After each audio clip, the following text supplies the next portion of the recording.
Okay, I, Chair Gillette, call this live hybrid state plumbing board meeting of February 13th, 2025 to order at 9:30 a.m. Debbie, could you please call roll? Yes, sir. Chairman Curtis Gillette, Here.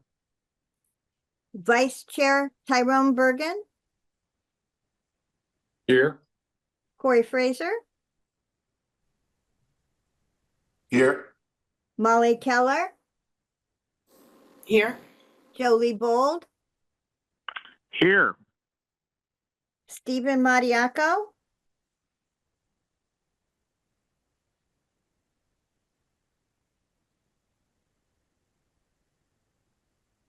I don't see him now.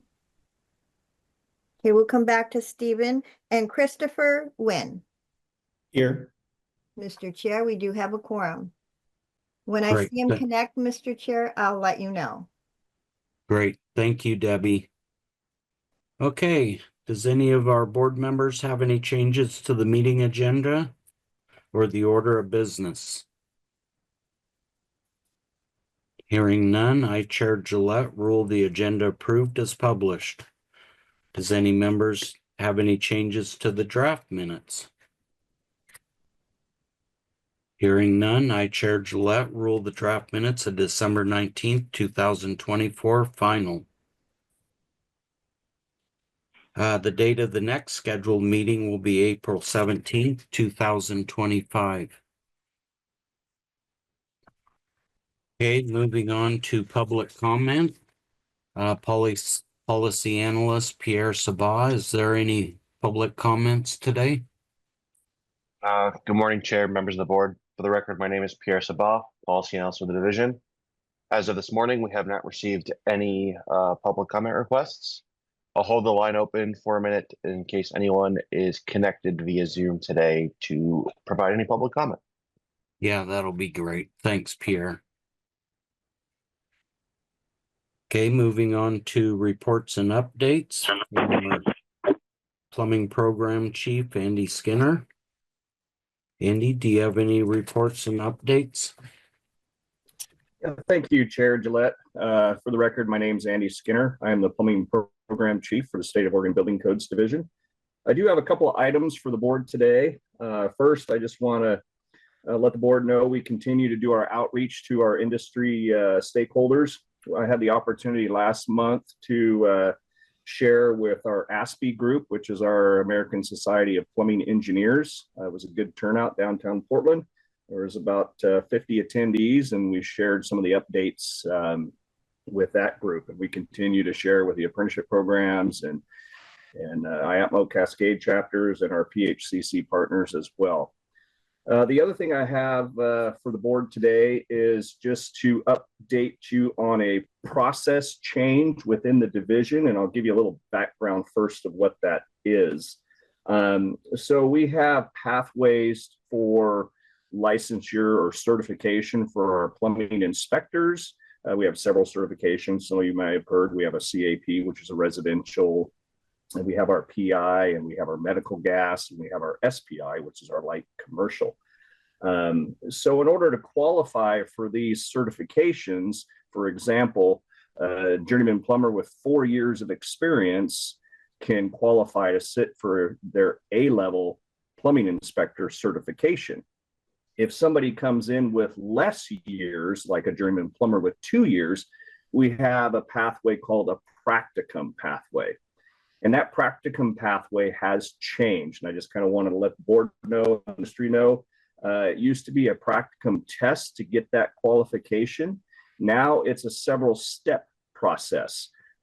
Somebody coming in that doesn't have the full 4 years to qualify to sit for that test, so they come in with 2. Now they have to take the CAP test, which is our residential certification test, pass that with a 75%. Once they pass that with a 75%, that qualifies them to get into our SPI course, which is about a 12-week course that they have to take. And then they have to successfully pass that SPI test with a 75%. Once they accomplish those 2 goals, then they qualify now to sit for the PI test, which is our A-level test. So we changed this practicum process to kind of give that additional 2 years that they don't have and give them some training, like in the light commercial SPI course. And we thought that was just a better pathway. So that has changed for those coming in. Wanted to share that with the board today. And that's about all I have for the board. I'll open it for any questions if anybody has any questions.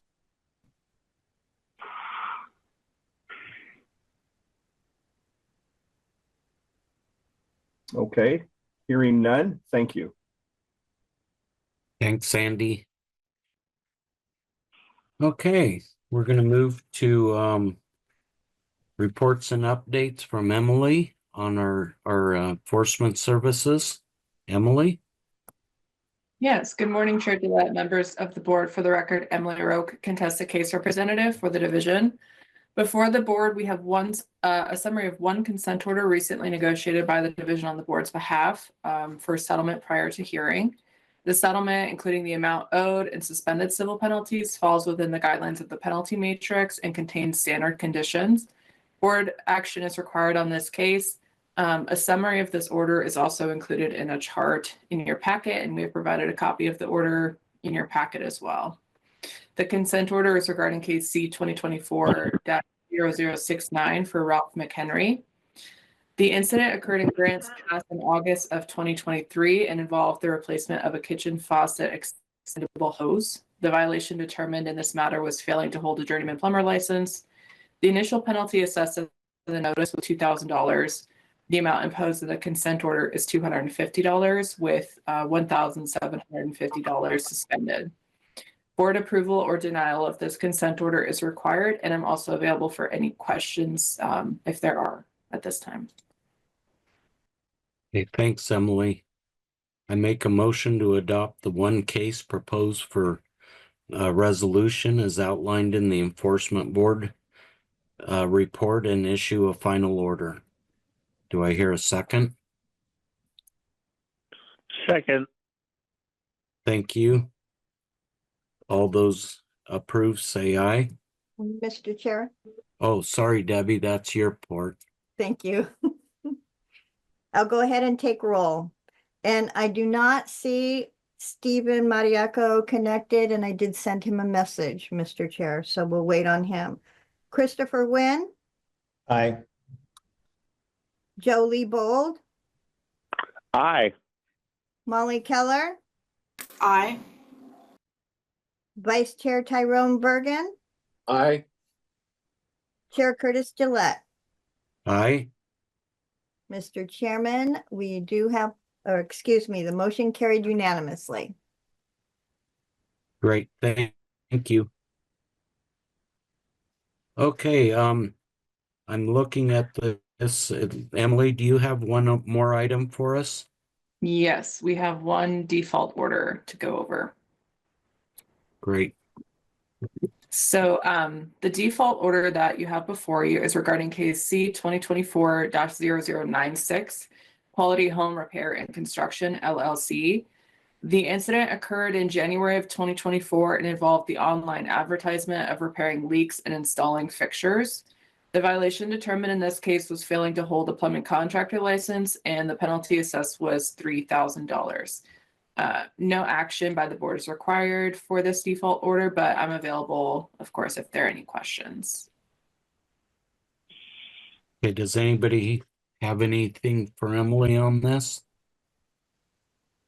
Mr. Chair, I apologize for interrupting, but on the last motion, I did not call Corey Frazier. Corey, is it a yay or a nay on the motion for the CO? Yay. Or Thank aye. you. Whichever. Excuse me for the interruption. Oh, no, that's great, Debbie. We want to make sure this all goes well, so thank you for doing that. Back to Emily now. Does anybody have anything for Emily on the the final item of the default? Doesn't look like it, Emily. Okay, thank you. Hey, thank you for all your work out there. Okay, moving on, we have Item 4, communications. And I see there's no items. Agenda 5 is appeals. We have no items. Agenda 6 is unfinished business. We have no items. And then we'll move to new business. Pierre, do you have anything it looks like you're going to be introducing and discussing with us? Yep, we'll talk about CE. Thank you, Chair Gillette, members of the board. Again, for the record, my name is Pierre Sabagh, Policy Analyst for the division. Our state plumbing chief, Andy Skinner, has been evaluating courses and instructors on the board's behalf. This past January, Chief Skinner reviewed 4 applications from 1 organization. 3 courses were recommended for approval. 1 instructor was recommended for approval. A motion is needed to approve, amend, or deny the committee's recommendation, examples of which are outlined in your packet. Thank you, Chair. Okay, thank you, Pierre. Motion to approve the plumbing chief's recommendation for approval of courses and instructors. Corey Frazier through the chair. I make a motion to approve the courses as outlined. Thank you, Corey. Anybody second? I'll second that. Chris Wynn, board member. Thank you, Chris. Debbie, could you take roll? Yes, sir, Mr. Chair. Christopher Wynn, Aye. Jolie Bold, Aye. Molly Keller, Aye. Corey Frazier, Aye. Vice Chair Tyrone Bergen, Aye. and Chair Curtis Gillette. Aye. Mr. Chair, the motion carried unanimously. Great. Thank you, Debbie. Okay, so we have one more item here. And Pierre, you'll be explaining this to everybody, if you don't mind, about Mr. Gary Ford. Thank you, Chair Gillette, members of the board. For the record, Pierre Sabagh, Policy Analyst of the division. This agenda item is to review hardship request received from Gary Ford, German plumber license. He's asking for a hardship extension under OAR 918-030-0240. I will pass it to Chief Skinner. Thank you, Pierre. Chair Gillette and members of the board, for the record, my name is Andy Skinner. I'm the plumbing program chief for Building Codes Division. I'm here if you have any questions in regards to this, but I can run over kind of the normal process and why this might be before the board today. So when a license renewal becomes due, if they don't pay their fees and have their appropriate continuing education, they have a year's time to get their continuing education and pay their fee before they have to take the test or retake the test. After that year, then if they haven't accomplished their continuing education and pay the fees, then they have to retake that test. And that's where Mr. Ford is today. He's past that year. So I'm here to answer any other questions that you may have. Thanks, Sandy. And if everybody looks, it's the very last page of the packet that Debbie sent out. And does anybody have any questions or comments on this? Tyrone Bergen, through the chair, if I may. Andy, we're kind of a new group. How often does this happen? Just out of curiosity. It doesn't happen very often. We probably get maybe one every couple of years. Somebody has been deployed, somebody had a medical emergency, or some other activity that would not have enabled them or allowed them to get their continuing education or pay the appropriate fees for renewal. But yeah, it doesn't happen very often. Thank you. Molly Keller, through the chair. Is there anything in the OARs that allows you to renew late, or is it restrictive in that regards? Yeah, great question. As I mentioned, there's that year period that, or call it a buffer if you want, that allows that catch up after the expiration date of that license. So they have a full year in there to try to get all that accomplished. And then after that year, then they have to retest. So I see Andrea's got her hand up. Andrea Simmons from Building Codes. Good morning, through the chair. Andrea Simmons, Licensing Enforcement Manager for the division. In the administrative rules that this board and other boards adopted related to licensing, the hardship request rule that allows the board to consider these type of situations actually specifies at the bottom of the rule that if it's a request for failing to pay a fee or failing to take the continuing education, then it isn't considered a hardship. The hardships that we've approved in the past usually have been medical or some other examples, like Andy has said. And again, this would be after the year where the status of the license is expired, but renewable without a test. Thank you, Andrea. So if I may comment as well, and I am very familiar with this, and I do teach continuing ed classes so our plumbers can renew their license. The unfortunate part is, as Andy said, for Mr. Ford, is we do give a 1-year buffer, and that is your chance to, oh gee, I didn't get that in yet, so I need to get it in. And as Andrea said, this is a hardship. So if somebody happened to have a medical or other items that fall under the hardship, that keeps them from getting their continuing ed classes in, then that's what the hardship is for. You still have to pay your fees, and then you can play catch up later with your continuing ed. And so not only do you have to pay attention to when your license expires and get the fees sent in and the hardship application at that time. And if you don't, you still have 1 year to do that. And so I feel for Mr. Ford, but those are our rules in the OARs. Mr. Chair, it looks like, oh, Corey just put his hand down, so forgive me for interrupting again. Oh, that's okay. Corey? Hand still, so Corey Frazier through the chair. From looking at the letter, Mr. Ford says that he did the continuing education.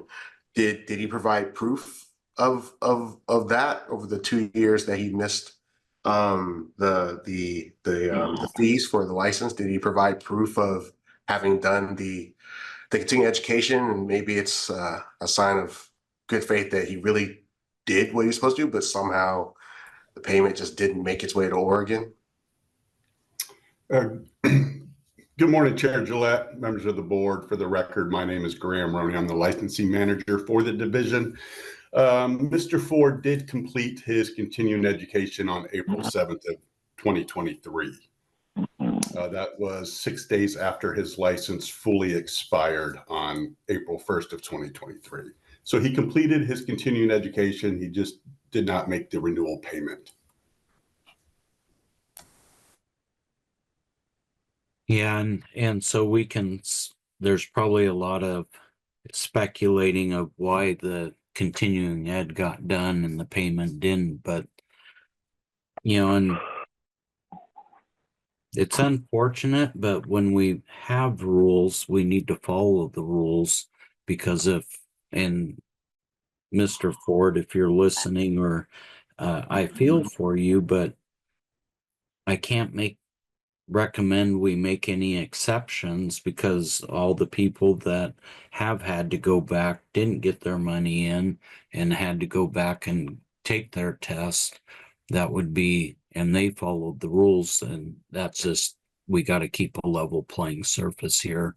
And I feel if the board agrees, but I feel that we need to follow our rules established and not wander off that path.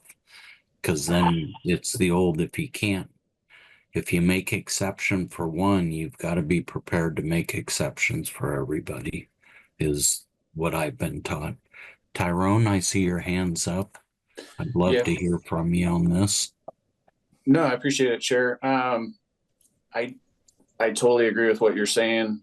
Just out of my own curiosity, assuming fees are paid, then he goes to retest. How long is that? How often are those tests available? Is it daily? Is it monthly? Just my own curiosity. Last time I took that one, it's been a number of years. Yeah. Good morning, Chair Gillette, members of the board. Again, for the record, my name is Graham Roney, licensing manager for the division. If you do decline his hardship and he does pay the fee to retest, we could get his exam probably in the mail within that week. If he does not successfully pass the exam, he can retest every 30 days after that.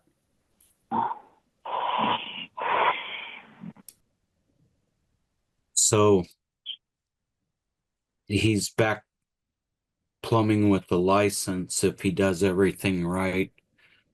We'll just say in a week, another week, and I know the BCD, you guys are actually awesome in getting the tests scored and the results posted on the website. And my hat's off to that group that does that. Sherry mostly, but she does an awesome job. So yeah, it's not out of the question for him if he's did his continuing ed, paying attention, understands the changes of the code, passes the test, he's right back in it again.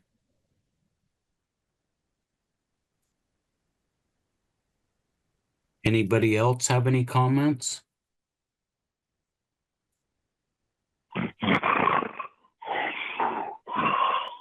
So he still has a path to get back to getting his plumbing license. And unfortunately, we're going to have to direct him that, in my opinion, if the board agrees, we should direct him in that direction. And just like everybody else that doesn't pay within the year. Chair, for the record, Pierre Sabagh. We will need a motion on this, so if the motion is to approve, amend, or disapprove, you can just follow the help sheet. And if it's to disapprove, there will need to be provide the specific reasons for disapproving the motion. Okay, I'll go ahead and make the motion. Thank you, Pierre. Motion to recommend approval of the request, or I'm sorry. Motion to recommend amending the then approval of the request. I'm sorry, Pierre. I'm not on my game right now. I'm going down all these motions, trying to say the right one. Okay, let's try one more time. Motion to disapprove the request for Gary Ford, license JP 4623, which will leave the license in the expired status, needing to retest. Anybody would like to second that motion? I'll second that motion. Mr. Chair, if you would state the reason why as well. Yes, the reasoning is we're going to have him follow the rules. We do have rules in place for this. And if he's claiming a hardship, that doesn't fall under our category of hardships. So we're going to hold up our ruling that he has 1 year to pay for his license. He missed that opportunity. And we're going to ask him to retake the state plumbing test per our rules in the OARs. Also, Mr. Chair, I apologize for continuing to disrupt your meeting. Board Member Steven Matiaco just joined the meeting, so if you can just please state what we're voting on here so he can catch up a little bit. Yeah, absolutely. Good morning, Steve. Good morning. Apologies for my tardiness, you guys. I'm no excuse. Just wasn't able to get in. That's okay, Steve. We had a quorum, so we were able to continue the meeting without you, but thanks for joining us today. And so Steve, is what we've got going on is we're on our last item, and it's actually a Mr. Gary Ford. If you look the last page of our packet, where he's asking the board if he can just renew his license, but we've reviewed it and discussed it and had Graham come in and Andrea and talk about some of our rules that are in place, and he had 1 year to pay. And he did have his continuing ed, but he went past the 1 year and didn't get it renewed. So now he falls per our rules that he's going to have to retake the test. Now he's asking us to forego that rule and give him some considerations. And we talked about that is a rule, and he didn't follow. He went past the year. So, and I brought in that rules are made, we got to keep them equal to everybody, and if you make an exception to one, you better be prepared to make an exception for everybody. And for people that haven't or did this and had to retake the test, that wouldn't be fair to them. And that's why we make rules, to make it fair for everybody. So we just made a motion to disapprove Mr. Ford's request. And we just seconded the motion. And Debbie, now that Steve's here, do we need to go back and redo the motion? You can restate your motion if you'd like. Okay, I make a motion to disapprove the request of Gary Ford, JP, license 4623, which will leave the license in the expired status, needing to retest. And I stated the reasoning, but the reasoning is we're going to need him to follow the rules in place. And he did go past the 1 year window to get that money in. And so we're going to have to require him to take a test over again. Graham explained it can be done in a timely fashion. We can get him back with his plumbing license if he passes the test. Do I hear a second to that motion? Vice Chair Tyrone Bergen, I'll second that motion. Thank you, Tyrone. Debbie, would you please take roll? Yes, sir. Christopher Wynn, Aye. Steven Matiaco, Aye. Jolie Bold, Aye. Molly Keller, Aye. Corey Frazier, Aye. Vice Chair Tyrone Bergen, Aye. Chair Curtis Gillette. Aye. Mr. Chair, the motion carried unanimously. Thank you, Debbie. You're welcome. Okay. Item 8, announcements. There is none, or doesn't anybody have any announcements? I have none. We'll move on to the adjournment. There being no further business, the February 13th, 2025 State Plumbing Board meeting is adjourned At, at 9:58. thank you, Mr. Chair. Thank you, everybody. Thank you, everyone. Thank you. See y'all later. Matching Thank day. you. Stay warm.